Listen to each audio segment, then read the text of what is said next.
తండ్రి, నేను ఎటో వెళ్ళిపోతున్నాను, ఏం చేయాలో అర్థం కాని పరిస్థితుల్లో నేనున్నాను, బాధ భరించలేకపోతున్నాను, మీ యొక్క గైడెన్స్, మీ యొక్క మార్గదర్శనం నాకు కావాలి అని చెప్పి అప్పుడు మనం దేవుణ్ణి అడుగుతుంటాము. మీరు దేవుని దగ్గరికి ఒక మార్గదర్శనం కోసం మీరు వెళ్తే, మిమ్మల్ని మీరు సమర్పించుకుంటే, దేవా మీరే నాకు ఇంకా దిక్కు, మీరే మా యొక్క జీవితాన్ని, మీరే నన్ను సరిదిద్దగలరు, మీరే నా జీవితాన్ని సరిపెట్టగలరు అని మీరు ఎప్పుడైతే ఆ సమర్పణతో మీరు దేవుడికి వెళ్తారో, దేవుని యొక్క ఆత్మ మీతో మాట్లాడటం మొదలు పెడుతుంటుంది.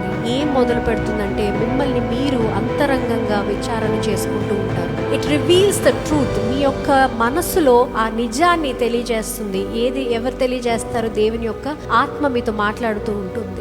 ఎందుకు అంటే, మీరు ఎక్కడ తప్పు చేశారు, మీరు ఏ ఒక్క తప్పు చేయడం వల్ల ఇలా జరిగింది, మీరు ఎక్కడ దేవుని యొక్క మార్గము తెప్పారు, ఎక్కడ దేవుని యొక్క విషయాలు మీరు తెప్పారు, ఎలాంటి మనుషుల్ని మీరు వదిలేయాలో అలాంటి మనుషుల్ని మీరు పట్టుకొని ముందుకు వెళ్తున్నారు, మీరు ఎక్కడైతే వదిలిపెట్టాలో అది వదిలిపెట్టకుండా మీ చెంతనే తీసుకొని వెళ్తున్నారో అన్న విషయాలు, ఆ యొక్క నిజాలు మనకి స్పష్టంగా తెలుస్తూ ఉంటాయి. ఎప్పుడు అంటే, when you start examining your self. ఏం జరుగుతుంటుంది అక్కడ? పరిశోధన జరుగుతుంటుంది. మిమ్మల్ని మీరు పరిశోధించుకుంటూ ఉంటారు. You will start re-examining your self where you went wrong, so that you can set your life right.